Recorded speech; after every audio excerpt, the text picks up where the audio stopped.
수업을 시작하도록 하겠습니다. 이제 오랜만에 여러분들 영상으로 이렇게 봤는데, 지난주에 선생님이 아마 그 유인물을 나눠줬던 것 같아요. 그 유인물은, 오늘 수업, 그 다음 내일 수업은 그냥 선생님이 듣고요. 선생님 수업하는 거 그냥 교과서를 중심으로 해서 들으면 됩니다. 금요일날 6교시죠? 금요일날 6교시에는 이 선생님이 한 게 아니라 이제 지리 선생님께서 수업을 하신 부분이 있어요. 그 내용과 관련된 겁니다. 이거는 지리 선생님이 전체 이 각 반에 있던 모든 내용들을 총괄해서 이제 한 반에 수업을 하신 거기 때문에 그걸 여러분들 좀 잘 들으면 좋을 것 같아요. 그럼 정리해서 얘기하면요. 오늘이랑 내일은 선생님 수업을 듣고요. 금요일 날은 선생님이 여기에 강의를 올리는데 다른 반 선생님께서 수업하신 내용을 올린다는 뜻입니다. 이해됐죠? 그리고 지난주에 나눴던 유인물도 금요일에 쓴다 라고 하는 걸 여러분들 정리하면 될 것 같습니다. 오늘은 여러분들 교과서 236쪽에 있는 내용을 좀 나가도록 하겠습니다. 236쪽 비세요. 236쪽. 네, 236쪽 비면은 문화 다양성을 존중하는 태도라고 하는 부분이 있습니다. 여러분들 여기는 지금 우리가 계속 공부했던 것을 다시 되풀이라면요. 우리가 여기 좀 쓸게요. 문화에 우열이 있다. 관련돼서 우열이 있다는 쪽을 크게 두 가지로 자문화 중심주의 그리고 문화 사대주의라 그랬잖아요. 기억나요? 네. 자문화 중심주의는 자신의 문화만 우수하다라는 거였고 문화 사대주의는 자기 문화가 굉장히 안 좋다라고 보는 것. 그것을 문화 사대주의라고 했습니다. 그런데 이런 것들이 결과론적으로는 어떤 영향이냐, 긍정적인 영향, 부정적인 영향 중에서 일단 부정적인만 보면 자문화 중심주의는 타 민족과 갈등이 일어날 수 있고 결과론적으로는 자신의 문화를 발전을 저해할 수 있다 라고 이야기했잖아요. 왜냐면 자기 문화가 우수하기 때문에 우리 문화가 우수하기 때문에 굳이 다른 문화를 접할 필요가 없어. 그런 생각이에요. 그리고 문화 사대주의는 단점은 뭐냐? 정체감을 잃어간다는 거거든요. 정체감이 없다. 자기 문화를 굉장히 낮게 보기 때문에 정체감이 없다 그런 것이 여러분들 이 문화 사대주의의 단점이라 얘기했습니다. 그래서 우열이 없다고 보는 쪽, 즉 문화 상대주의가 일반적으로 우리가 좀 바람직한 문화를 바라보는 태도라고 얘기했는데 문화 상대주의는 그 나름대로의 고유성을 지니고 있다. 그 문화 자체의 고유성을 지니고 있기 때문에 그걸 존중해야 된다는 건데 문제는 이것이 극단적인 상대주의로 빠질 수 있기 때문에 이에 대해서 보편 윤리를 강조해야 된다. 라고 지난 시간에 이야기를 했습니다. 이 정도로 여러분들 정리를 하면 쉽게 이해를 할 것 같아요. 이런 걸 반영해서 우리가 문화 사양성을 어떻게 존중해야 되는지 그런 내용들을 여러분들 살펴볼 겁니다. 이 부분은 그렇게 어렵진 않아요. 이거 좀 지울게요. 이 부분은 그냥 좀 어렵진 않은데 좀 지우도록 하겠습니다. 네, 문화 다양성을 존중하는 태도인데요. 문화 다양성을 존중하는 태도 그냥 한번 읽어보겠습니다. 다문화 사회에서 사회 통합을 이루기 위해서는 문화 다양성을 존중하는 태도가 필요하다. 당연하죠.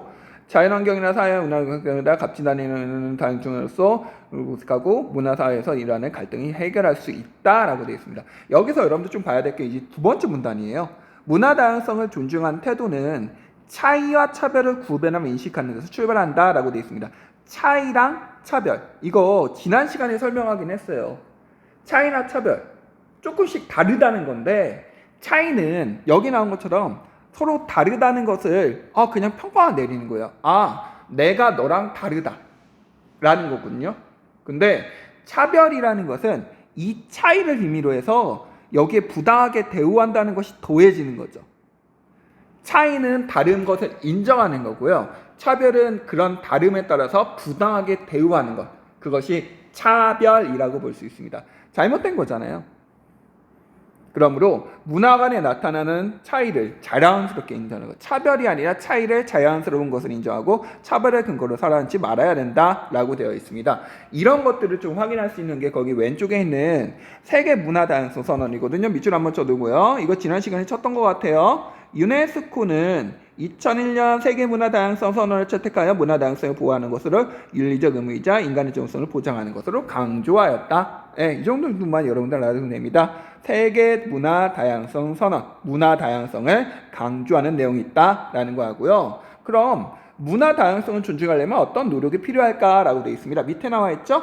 노르웨이 테러와 다문화주의라고 되어 있습니다. 읽어볼게요. 2011년 7월 22일 노르웨이의 노동부 청소년 청유 집회에서 A가 난사한 총에 수십 명의 사람이 희생되는 사건이 발생하였다. 평소 이민자들의 이익을 강력히 비난했던 A는 극우주의 성향의 민족주의자죠. 그래서 다문화주의를 추구하는 정부 정책에 불만을 표한 것이다 라고 되어 있습니다. 잔인한 테러로 큰 상처를 입었지만 참사 직후 노르웨이 사람들에게는 남달랐다. 참사 며칠 후 총리는 노르웨이는 테러 공격으로 위협받지 않을 것이며 개방과 관용, 포용이라는 우리 가치를 굳건히 지킬 것이다 라고 해서 지금 노르웨이에서는 차별이 아니라 차이, 그런 것들을 조금 인정한다고 생각할 수 있습니다.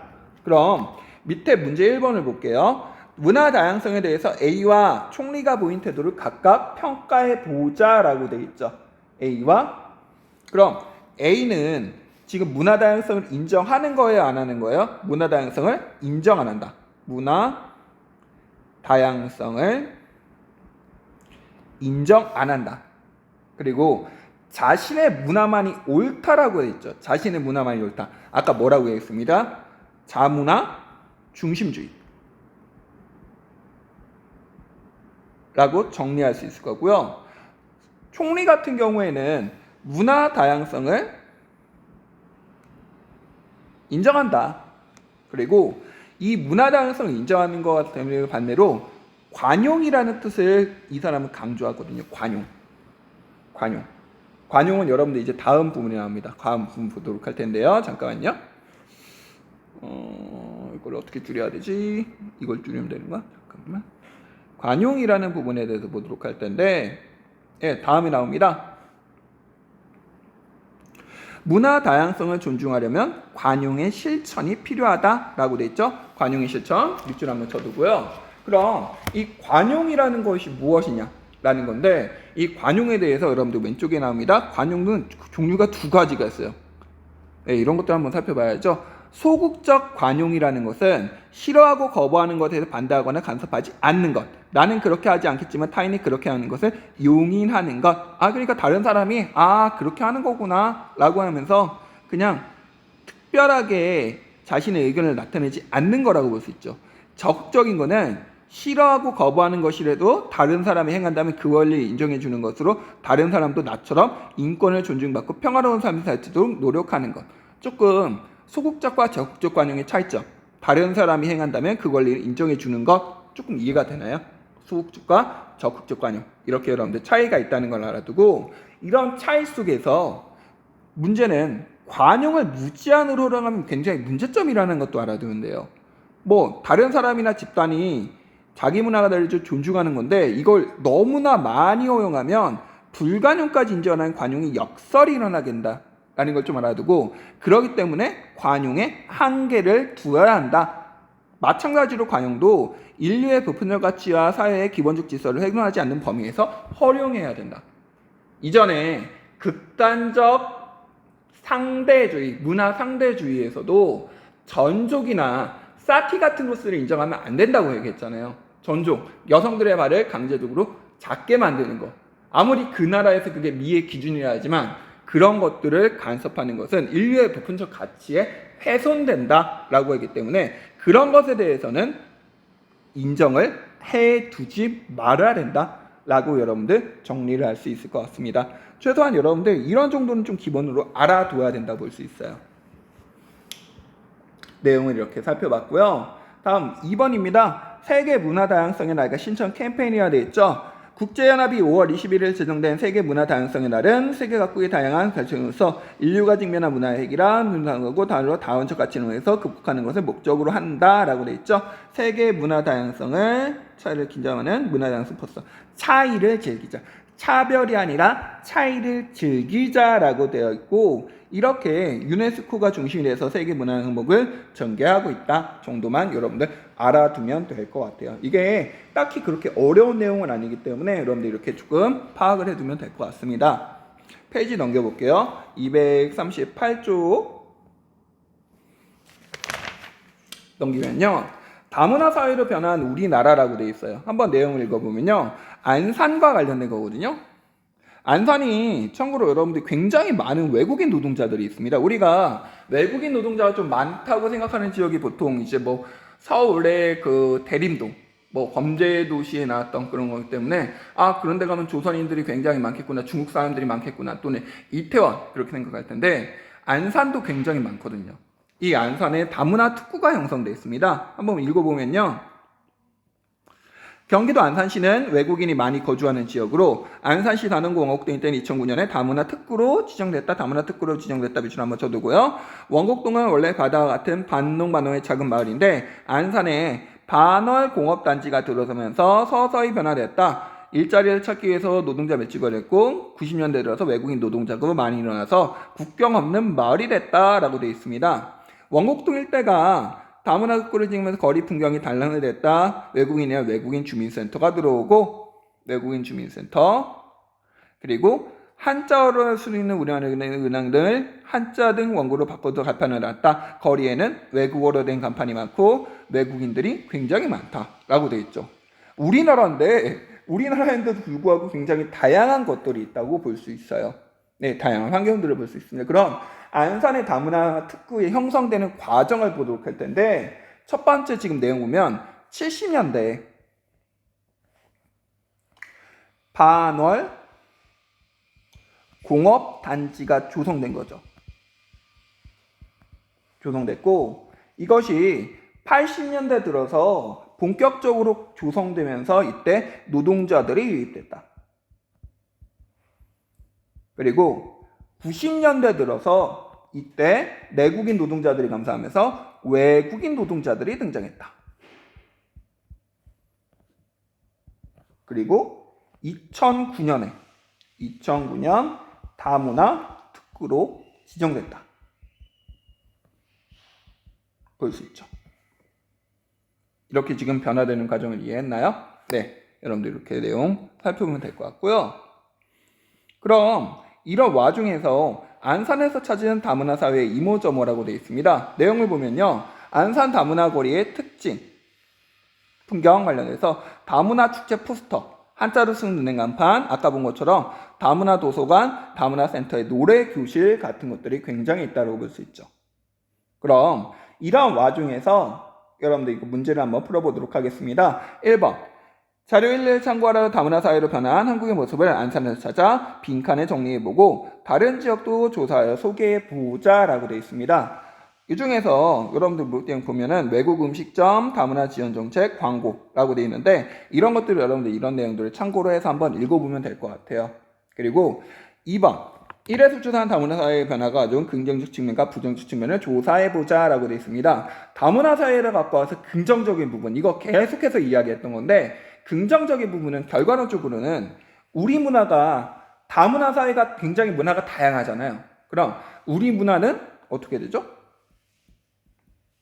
우리 문화의 다양성이 발전된다 아니면 축소된다? 발전된다. 다양성이 풍부해진다 볼 수 있고요. 그리고 이런 와중에서 다른 문화를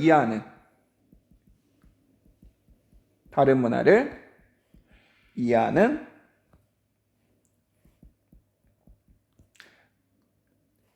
공존의 정신을 배울 수 있다. 공존의 정신을 함양할 수 있다라고 볼 수 있죠. 이게 여러분들 긍정적인 부분이고요. 부정적인 측면으로는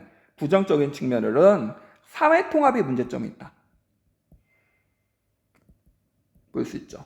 왜냐하면 각각 다른 문화들이 있으면 그 문화에 대해서 굉장히 대립이 일어날 수도 있기 때문에 사회통합이 굉장히 떨어질 수 있습니다. 그런 와중에서 이주민의 인권 침해 그리고 갈등이 생겨날 수 있다. 갈등이 굉장히 증가될 수 있다라고 여러분들 정리하면 될 것 같아요. 이런 것들이 여러분들 우리나라에서 여기 나오는 안산뿐만 아니라 서울 동대문구의 광희동, 참고로 서울 동대문구의 광희동은요, 동대문구 광희동이에요. 이 광희동은 한국 최대 중앙아시아촌입니다. 그래서 여기에는 뭐 러시아, 몽골어 간판들이 굉장히 많이 있고요. 그리고 여러분들이 아까 얘기했던 대림동, 여기 중앙아시아로 써놓을게요. 중앙아시아촌이고요. 그리고 대림동은 여러분들이 대부분 아는 이유는 조선족 타운이죠. 이런 것들이 굉장히 많다. 이런 것들을 통해서 우리는 다양성이 풍부해지고 다른 미래에는 공존정신을 배울 수 있지만 사회통합과 인권침해의 갈등, 그런 문제점이 생길 수 있다라고 하는 사실 여러분들 알아두고요. 이런 것들을 방지하기 위해서 아까 나온 것처럼 무슨 외국인 지원센터가 굉장히 이렇게 조성됐다라는 것을 여러분들 알아두면 될 것 같습니다. 외국인 지원센터가요, 조금 더 설명을 하면요, 이 외국인 지원센터를 위해서 안산시에서는 다문화 가족 지원센터 그리고 외국인 주민 통역 상담 지원센터, 이런 것들을 만들었다고 하는 사실도 여러분들 알아두면 될 것 같아요. 이게 여러분들 이제 교과서 239쪽까지 관련된 내용이라 볼 수 있습니다. 이제 페이지 넘겨볼게요. 240쪽.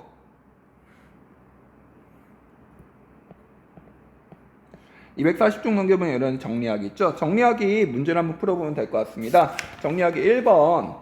문화적 다양성이 등장하는 제2과 금연의 이유를 이걸 뭐라고 한다?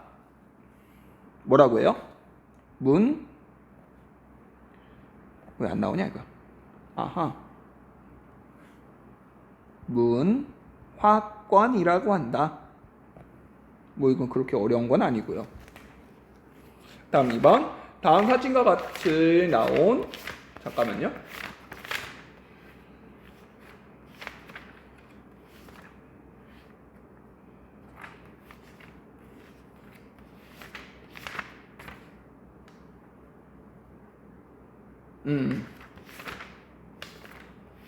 하면 되겠죠.